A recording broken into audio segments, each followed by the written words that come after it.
उनकी ये सोच और विचार भी नहीं हो सकते और वहाँ तक पहुँच भी नहीं हो सकती। ये मात्र जादूगरी संसार के अंदर चल रही है।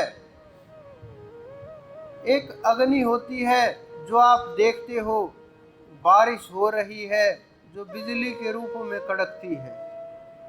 एक अग्नि होती है जो आप देख रहे हो, सूर्य के अंदर ताप होता है। लेकिन जो वो इनसे अलग जो परमात्मा की जो ज्योति होती है, जो तेज होता है, जो आत्मा के लिए आवश्यक सबसे जरूरी जो तेज होता है, आत्मा उसकी ओर खिंचती है, चलती है।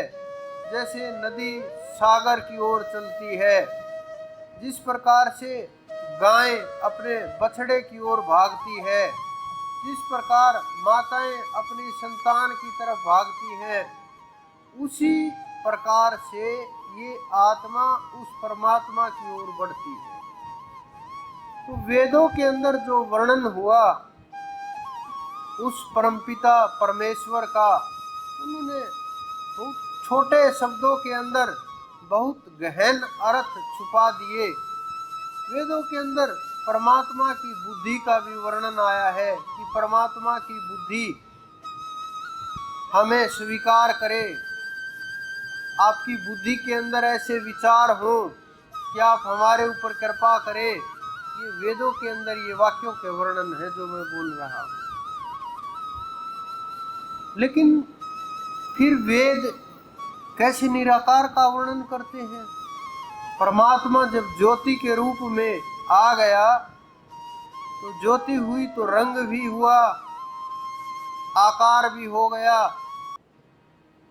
ओम का जो आदि अक्षर है उसका वर्णन वेद पहले से कर रहे थे और उन्होंने परमात्मा का जो वर्णन किया, एक एक शब्द के साथ, एक एक लाइन के साथ अलग अलग ऋषियों का नाम लिख दिया गया कि ये उस ऋषि की वाणी है, ये उस ऋषि की वाणी है, ये उन्होंने वर्णन किया, ये उन्होंने वर्णन किया।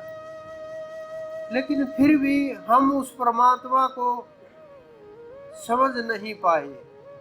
कुछ लोग अवतारों के पीछे भागे, कुछ वेदों के पीछे भागे, कुछ और वस्तुओं के पीछे भागे, लेकिन बस भागते रहे। न रास्ता था न मंजिल, क्योंकि बिना आपके जागे, बिना आपके समर्पण किए, बिना भावना के और बिना भक्ति के आप वहाँ तक नहीं पहुँच सकते। हमारे ऋषि मुनियों ने ऐसे रास्ते बनाए हैं कि आप संसार के प्रत्येक कार्य करते करते और उसको परमात्मा को अर्पण करते जाएं। सब के सब कार्य, भोजन से लेकर के निंद्रा तक, कि मैं करता नहीं हूँ, मेरे अंदर कर्ता का भाव नहीं है। जो कुछ करने वाले हो आप ही करने वाले हो।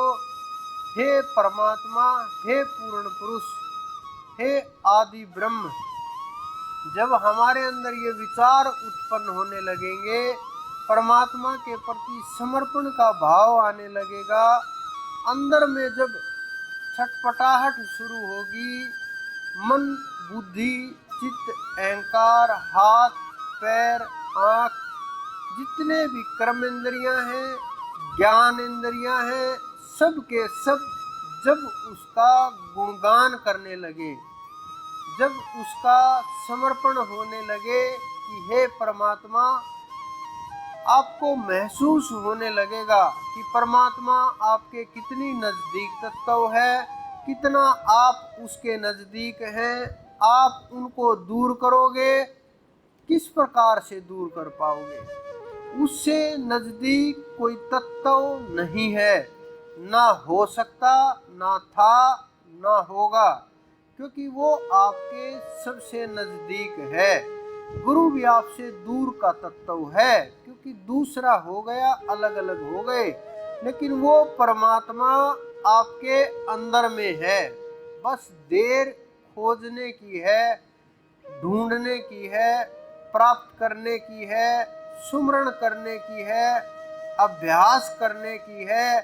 जब आप हर समय उनका अभ्यास करोगे, जब आप सुबह शाम उनका सुमरण करोगे, आपको ध्यान रहेगा मैंने क्या सही कर्म किया, क्या गलत कर्म किया, कहाँ कमी रही, किस प्रकार से उसको दूर किया जाए, क्योंकि वो परमात्मा हमारे अनंत अनंत जन्मों के कर्मों को अक्षमा कर देता है। लेकिन जो ये शरीर है, जिन कर्मों से ये उत्पन्न हुआ, अगर वो अक्षमा कर दिए तो आपका शरीर उसी दिन समाप्त हो जाएगा, कोई नहीं रोक पाएगा। कुछ लोग सोचते हैं कि फिर तो जो हम ये कष्ट झेल रहे हैं ये अक्षमा कर देने चाहिए और हमें सुख का अनुभव होते रहना चाहिए। लेकिन अगर उन्होंने आपके जीवन से सारे के सारे दुख मिटा दिए तो सुख भी मिट जाएंगे। अगर दोनों प्रकार के कर्म समाप्त हो जाएंगे फिर शरीर का आधार क्या रहेगा, किस प्रकार से ये शरीर चलेगा, क्या कारण रहेगा जीवन यापन का, किस कारण से ये प्राण चलेगा, कैसे ये इंद्रियां काम करेंगी, कहाँ ये आत्मा रुकेगी, क्योंकि आत्मा कर्म के बंधन में बंधी हुई है, जीव कर्म के बंधन में बंधा हुआ है। जब ये कर्म का बंधन टूट जाएगा तो समझो ये पिंजरा आपका छूट जाएगा, और जब ये पिंजरा छूट जाएगा आपको आवश्यकता नहीं रहेगी कुछ भी करने की। आप इन छोटी छोटी सुख सुविधाओं के लिए, जीवन के लिए इतनी भागदौड़ करते रहते हो, लेकिन जहाँ हमें सदा सदा रहना है, जहाँ से वापस लौट के नहीं आना, कुछ लोग संसार के अंदर ऐसा व्यवहार करते हैं। संसार के अंदर जिन्होंने उस आध्यात्म को नहीं जाना, उस ताकत को नहीं पहचाना, वहाँ लोगों का नहीं पता, वहाँ सुख सुविधाओं का नहीं पता, तो वो लोग कभी कोई कुछ बोल देता है, कभी कोई कुछ बोल देता है। हमारे देवताओं को, जितने भी हमारे देव हैं, उनको इधर उधर की बातें देख करके और घुमाया गया और भ्रम पैदा किया गया।